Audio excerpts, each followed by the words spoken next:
Search gaming news online and you will find a never-ending swamp of fluff pieces. How the Steam Deck reignited my passion for gaming. The best ultra-wide gaming monitors. Immerse yourself. Best wireless gaming headsets 2022. The line between what are essentially gaming advertisements and sound important news articles has long since become blurred. The US gaming media actively turns a blind eye to most of the meaningful stories you need to know. Ground zero is whether AAA publishers are exploiting you psychologically and financially to increase profits for investors. This is troubling when you consider gaming companies now make more money than professional sports, Hollywood, and the music industry combined. The biggest publishers can virtually run amok with very little oversight, regulation, or transparency in the United States. Even the top so-called gaming journalists tasked with scrutinizing AAA companies admit this. Reporters are meant to hold those in power accountable. However, in too many cases, the gaming media is doing everything but that. And as a result, you, the gamer, are potentially being exploited. Let's get into it.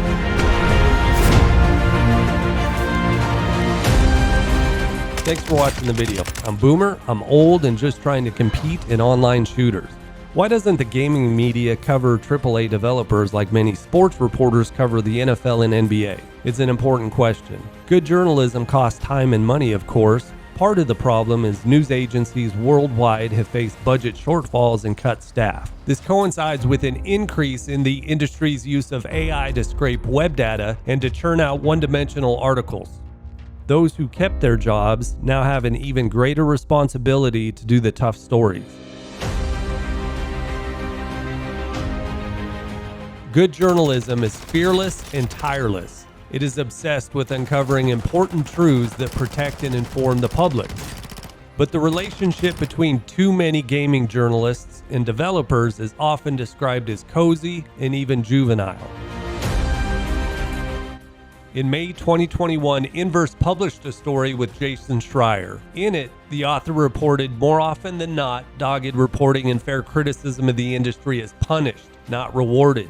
Publishers might revoke access for interviews and reviews. Deeply critical viewpoints are few and far between. Even Schreier admits there's this mentality that, hey, we're all friends here. I wish there was a little bit more exposing these big companies, even if it leads to burning bridges. Notice he said he wishes there was a little bit more exposing. Even when admitting there is a troubling void in actual journalism, Schreier, a so-called journalist, subconsciously softened his viewpoint. It's telling of the looming problem. Many gaming journalists just won't hold AAA companies' feet to the fire. Since having made that comment 18 months ago, Schreier appears to have done very few critical reviews of the industry's practices when you compare it to the massive number of non-biting reports he regularly turns in. This phenomenon isn't new. Going back more than 10 years, Forbes asked, do gaming journalists need to grow up? Eric Kane determined the cozy gaming press is complicit and biased because many of its members are huge fans of gaming. Because of that, a cottage industry on YouTube, Twitter, and Reddit has sprung up, filled by hobbyists and busy adults who feel compelled to step in where the paid professionals won't. Regular people who have families and 9-to-5s are forced to spend their free time asking the tough questions the gaming media hasn't.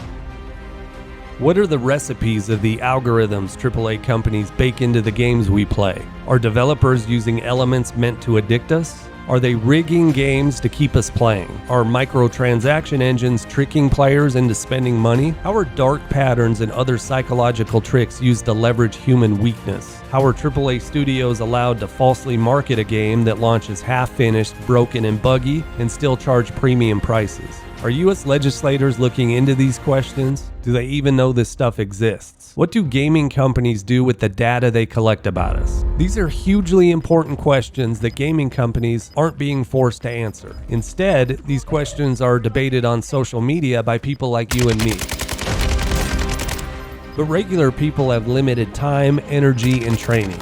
One person alone doesn't always have the resources or skills to do deep dives, not to mention the support staff to find holes in theories and correct bias. We're at that place in the history of gaming media where two gamer dads have to team up to publish news about how the news isn't actually publishing news.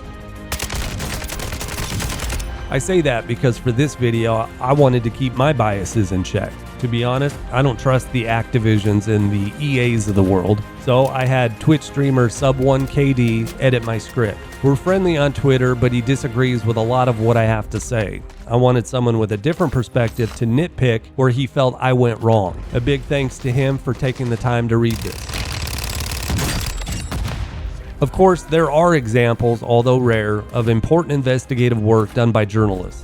Alan McLeod of the Mint Press News recently scoured through documents obtained in part through a Freedom of Information Act request showing Activision has ties to the CIA and U.S. military.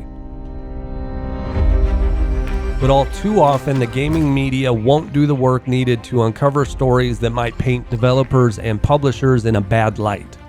Sure, we know that Activision and Epic Games were sued for separate allegations, but only after the plaintiffs filed public documents. Where was the dogged reporting, the source building, in the years leading up to these lawsuits? The stories were there to be told, but they never were. Not until the details were force-fed to reporters on a silver platter. Further showing the media is often in bed with these companies, most outlets publish glowing reviews of games before they launch. And all too often, these games launch in broken, half-baked states and to universal disappointment and scorn. In this way, one could argue, the media is flat out lying to its audience.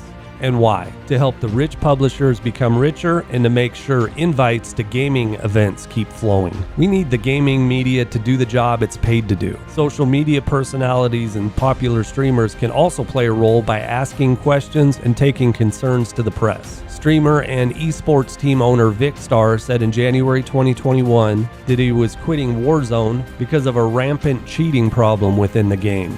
He told his story to the BBC. Only then, after legitimate bad press, did Activision respond meaningfully to the hacking problem. Just 9 months after the BBC story was published, the company announced the integration of Ricochet anti-cheat. No matter how you feel about the anti-cheat's efficacy, its mere existence shows that scathing coverage brings about change. After all, global billion-dollar companies care about two things: profit and investor sentiment. If investors and gamers read about what's really going on in the industry, then confidence and profits decline. That's where the media does its slimy part to make sure you're fed with happy stories. This has created an incestuous relationship between publishers and the media, and one that has to stop. The best disinfectant, they say, is sunlight. We need headstrong and honest reporters to pull back the curtains on a notoriously secretive industry. Until they do, they're failing you, they're failing themselves, and the responsibility they signed up for when becoming a journalist. They are part of the reason why most Americans distrust the press, and they have no one to blame but themselves. If you made it this far into the video, I really appreciate your time. Until next time, have a great day.